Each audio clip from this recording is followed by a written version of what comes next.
Hey guys, आपका स्वागत है हमारे YouTube चैनल में। तो आज मैं आप लोगों के लिए एक ऐसी सीरीज लाई हूं, इसकी कहानी वाकई में अमेजिंग है। बिना इस सीरीज की कहानी को रिवील करते हुए सीधा चलते हैं वीडियो की तरफ। अब इसमें एक सिंपल सा सीन दिखाया जाता है जहाँ पे जंगल में कुछ लोग चल रहे होते हैं और इन बंदों में से जो सबसे ज्यादा यहाँ थका मांदा होता है वही हमारी इस सीरीज का मेन लीड है। इसका नाम लिवॉन है। ये सभी बंदे जीनी नामक सेक्ट के डिसाइपल हैं, जिन्हें एक मिशन दिया गया है और मिशन ये होता है कि इस पूरे कॉन्टिनेंट को दो बराबर हिस्सों में बांटा गया है, जिसके एक हिस्से को डेमन सेक्ट पाथ कहा जाता है और दूसरे हिस्से को राइटियस पाथ कहा जाता है। अब उस डेमन डायनेस्टी में टोटल 12 सेक्ट होते हैं जो कि पिछले 100 साल से अपना कहर लगातार बरसाते जा रहे हैं और इनका आतंक इतना ज्यादा बढ़ गया है। इन्हें रोकने के लिए राइटियस पाथ के जो सेक्ट्स हैं वो लगातार काम करते हैं, लेकिन पिछले कुछ सालों से ये अपना काम करने में नाकाम रहे हैं, जिसके कारण उन डेमन्स का प्रकोप काफी ज्यादा बढ़ गया है। अब आगे ये सभी जो डिसाइपल्स हैं वो राइटियस पाथ के साइड की तरफ से है, तो इन्हें ये मिशन दिया जाता है कि वो इस जंगल वाली एरिया में एक डेमन को हंट करे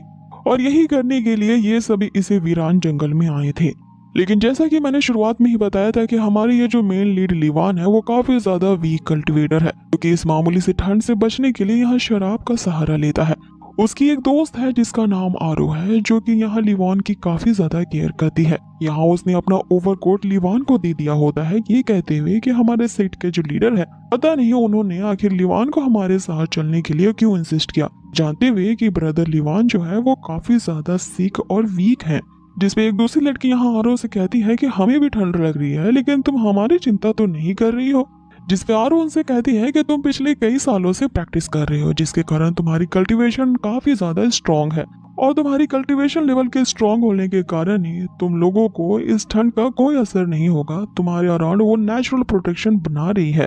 लेकिन लिवान तुम लोगों जैसा नहीं है। फिर भी लीडर ने यहाँ लिवान को आने के लिए पता नहीं क्यों इंसिस्ट किया। अब वो बंदा जो कि इन्हें गाइड कर रहा होता है इन सबको शांत रहने को कहता है, बताता है कि यहाँ पे डिमंस कभी भी आ सकते हैं, इसीलिए डिस्ट्रैक्शन से बचे रहो। आगे आरो इस पे कहती है कि इन डिमंस का भी अजीब है, पिछले कुछ महीनों से इनके जो लगातार अटैक्स है काफी ज्यादा बढ़ते ही जा रहे हैं। जिसपे होंग बताना शुरू करता है कि कुछ महीने पहले की बात है, उनकी इस कॉन्टिनेंट शेंजाओ के नॉर्थर्न इलाके में एक डिमोनिक टाइड आया था। ये एक अलग ही टाइप का बवंडर होता है जो कि उस डिमोनिक डायनेस्टी के द्वारा क्रिएट किया जाता है। वो डिमोनिक डायनेस्टी के जो डिमंस होते हैं वो हमला करने के लिए इसी डिमन टाइड का इस्तेमाल करते हैं। अब आगे यहाँ लिवॉन कंटिन्यू करते हुए बताना शुरू करता है कि हर 100 साल में इस तरह का लार्ज स्केल में एक बड़ी सी लहर आती है जिसे हम डिमन टाइड कहते हैं। ये इतना ज्यादा भयानक और खतरनाक होता है कि अब तक इसके आने के रीजंस का किसी को भी नहीं पता चला है।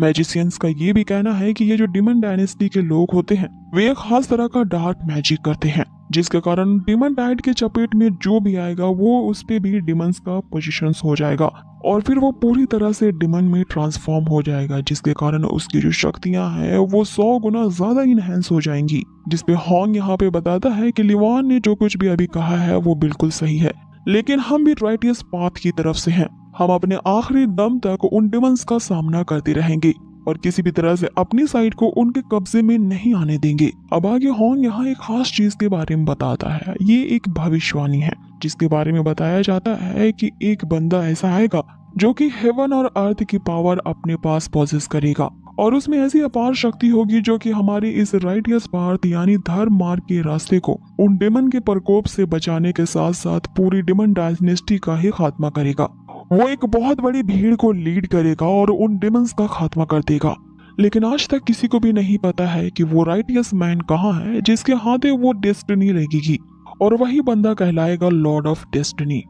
अब इतनी कहानी सुन करके आरो जो होती है लिवान से कहने लगती है कि ब्रदर तुम्हें डरने की कोई जरूरत नहीं है, मैं तुम्हें प्रोटेक्ट करूंगी।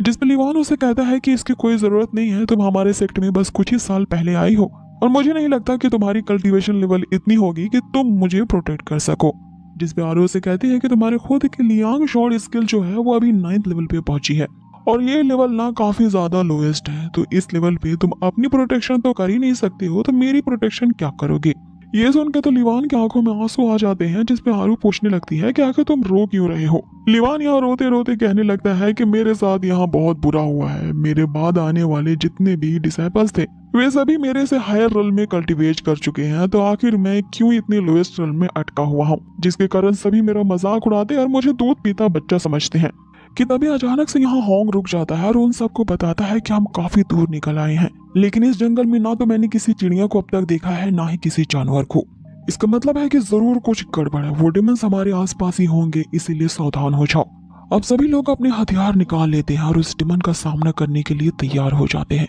कि इतने में ही एक बहुत ही भयानक हंसी के साथ कोई इंटर करता है, जो इनसे कहने लगता है कि मुझे उम्मीद नहीं थी कि इस जंगल के इतने वीरान इलाके में मुझे इतना गरम गरम और जवान खून चखने को मिलेगा। अब आगे हमें वही डिमन टाइड का बवंडर नजर आता है, जो कि अपने साथ एक खतरनाक डिमन को लाया है।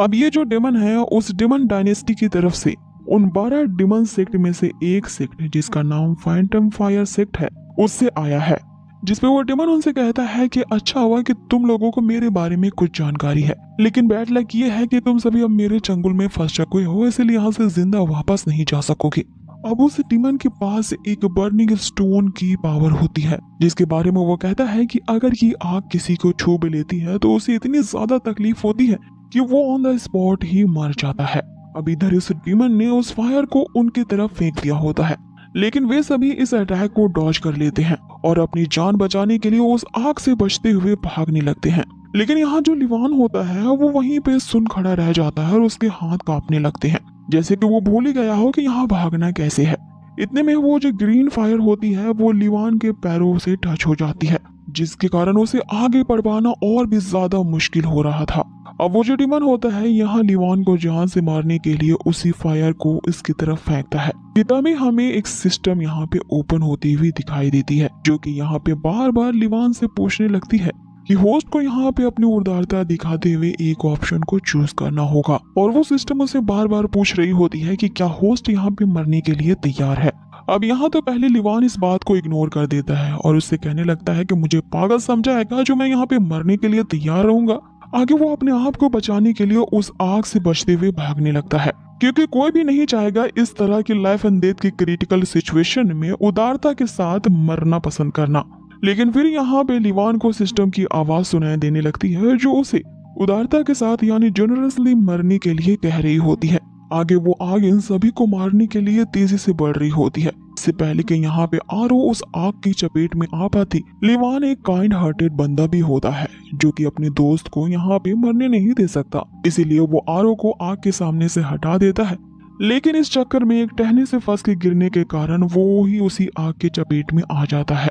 यहाँ लिवान की पूरी बॉडी जलने लगती है और उसे यहाँ बचाना चाहती थी, लेकिन होंग जो होता है वो उसे अपने साथ ले जाता है कि अब कोई फायदा नहीं है, हम लिवान को नहीं बचा सकते हैं। अब आगे हम उस डिमन को देखते हैं जो कि लिवान की मौत का तमाशा खड़ा होकर देखने लगता है। लिवान की पूरी बॉडी यहाँ आधे से ज्यादा जल चुकी होती है और वो सोचने लगता है कि उसने कितना ज्यादा कुछ अपनी लाइफ के बारे में सोचा था कि वो दुनिया का नंबर 1 मास्टर बनेगा, लेकिन उसे पता नहीं था कि आज उसकी मौत इस तरह से होगी। आगे वो अपने उन्हीं दिनों को याद करने लगता है कि वो जब एक छोटा सा लड़का हुआ करता था और जिस दिन उसने अपनी इस जीनी सेक्ट को ज्वाइन किया था, उसके मास्टर ने उसे सिखाया होता है कि अपनी कल्टीवेशन को अगर इम्प्रूव करना चाहते हो तो तुम्हें पेशेंस के साथ प्रैक्टिस करनी होगी, तभी तुम पावरफुल बन पाओगे और डिमंस का मुकाबला कर पाओगे। क्योंकि हमारी सेक्ट का ही यही उद्देश्य है कि यहाँ पे जो भी डिसाइपल प्रैक्टिस करने के लिए आते हैं उनका बस यही कर्तव्य होता है कि वो लोगों की रक्षा करते हैं उन डिमन से। अब आगे उसी सेक्ट में वो अपनी प्रैक्टिस तो करता था, लेकिन उसकी बॉडी पे कुछ इफेक्ट नहीं होता है, इसके कारण वो बार बार यहाँ निराश हो जाया करता था और यहाँ मास्टर से कहने लगता है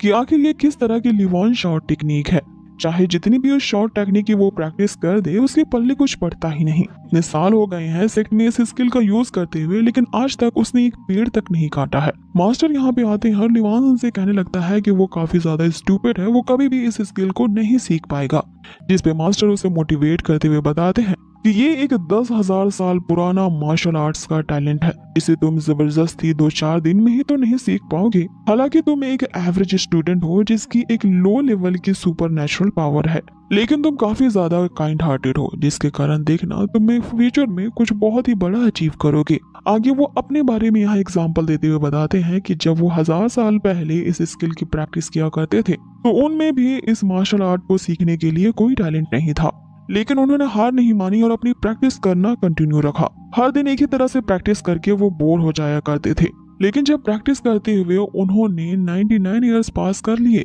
तो एक दिन अचानक से वो 10वें लेवल पे ब्रेक थ्रू कर जाते हैं और उसके बाद से सिर्फ 3 दिनों के अंदर ही वो मास्टर लेवल की पोजीशन पे आ गए थे। ये सुन के लीवान काफी ज्यादा मोटिवेट हो जाता है और उसी दिन से ही उसने ये डिसाइड कर लिया था कि चाहे उसे कितनी भी कड़ी मेहनत करनी पड़े वो अपने मास्टर की तरह जरूर हायर रिल्म को ब्रेक थ्रू करेगा। अब आगे वो अपने फ्लैशबैक से बाहर आता है जहाँ पे हम देखते हैं कि लीवान की बॉडी अब जल चुकी थी और उसकी बॉडी के अंदर से एक ऑरा बाहर निकलती है जो कि लीवान की ही स्पिरिट होती है। लीवान ये देख करके हैरान रह जाता है कि वो अब तक जिंदा कैसे है। अब यहाँ चल क्या रहा है वो इससे पहले कि समझ पाता कि तभी वो सिस्टम अपीयर होती है और उसे कहने लगती है कि होस्ट ने काफी साहस के साथ यहाँ पे मरना चूज किया है और इसी उदारता की मौत के कारण उससे हेवन और अर्थ की पावर ऑब्टेन की है, जिसके कारण अब ये सिस्टम ऑफिशियली लॉन्च किया जाता है। और जैसे ही ये सिस्टम यहाँ पे एक्टिवेट होती है वो लीवान को बताती है कि उसकी डेथ के बदले में लीवान को मेडिकल ट्रीटमेंट पॉइंट्स दिए गए हैं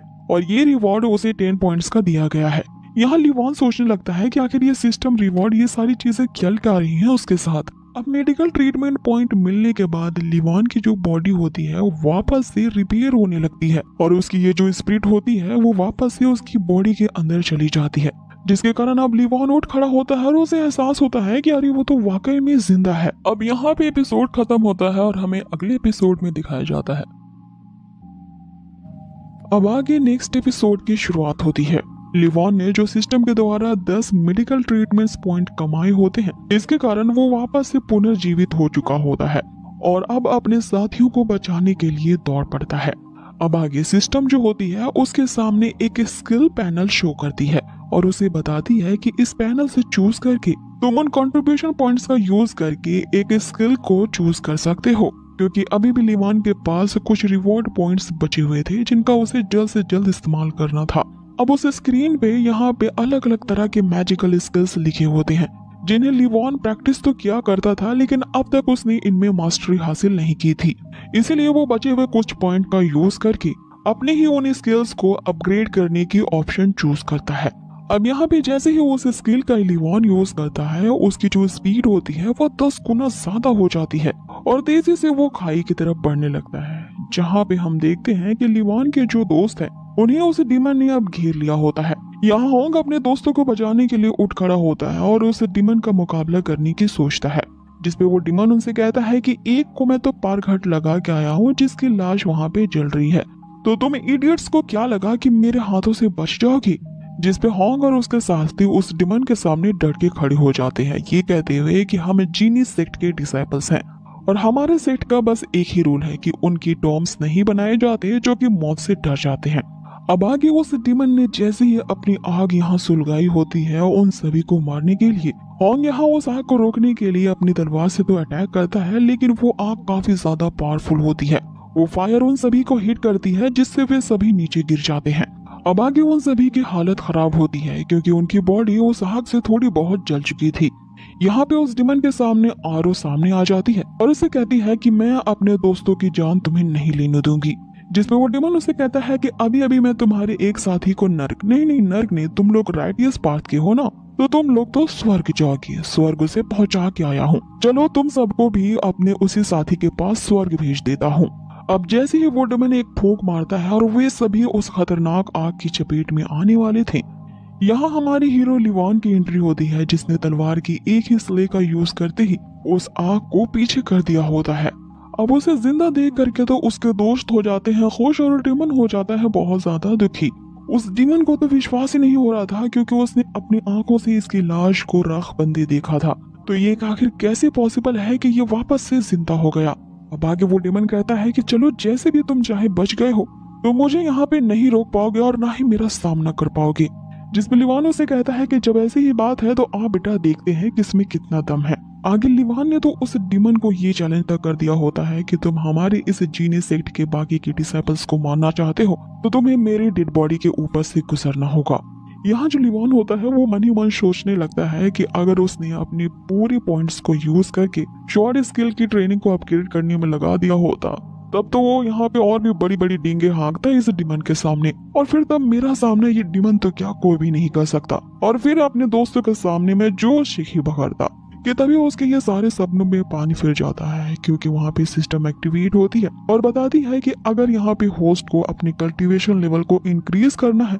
तो प्लीज होस्ट को फिर से एक बार और उदारता के साथ मरना होगा। जिसमें लिवान उससे कहता है कि आखिर ये कैसे सिस्टम है, मुझे पावरफुल बनाने के लिए ये हर बार मुझे मरने के लिए कहती है, और अगर मैं फिर यहाँ पे इस डिमन की मार खा करके मर गया तो फिर तो मेरे दोस्तों के सामने यहाँ मेरा पोपट बन जाएगा। अब आगे जो लिवान होता है सिस्टम से पूछने लगता है कि ये आखिर उसका कैसा पैंतरा है, जिसपे सिस्टम उसे बताती है कि यहाँ पे होस्ट की जितनी ज्यादा ट्रेजिक मौत होगी उसे तो उतने ही ज्यादा रिवॉर्ड पॉइंट्स दिए जाएंगे। अब इधर दूसरी तरफ उस डिमन ने तो अपना अटैक कर दिया होता है। जैसे ही उसके हाथों से निकलती हुई आग जो होती है यहाँ पे लिवान के शरीर को टच करती है, वो वापस से जलने लगता है। अब यहाँ लिवान की बॉडी जल रही होती है और उसे पता था कि यहाँ फिर से उसकी मौत हो जाएगी, लेकिन वो फिर भी उस डिमन के करीब पहुंच रहा होता है, जिससे डिमन उसे पूछने लगता है कि आखिर तू करना क्या चाहता है। यहाँ लिवान उसे कहता है कि हालांकि वो बहुत बड़े विद्वानों के जैसा कल्टीवेटर नहीं है, लेकिन मुझ में इतनी ज्यादा हिम्मत जरूर है कि मैं अपने दोस्तों को बचाने के लिए मौत को भी गले लगा सकता हूँ।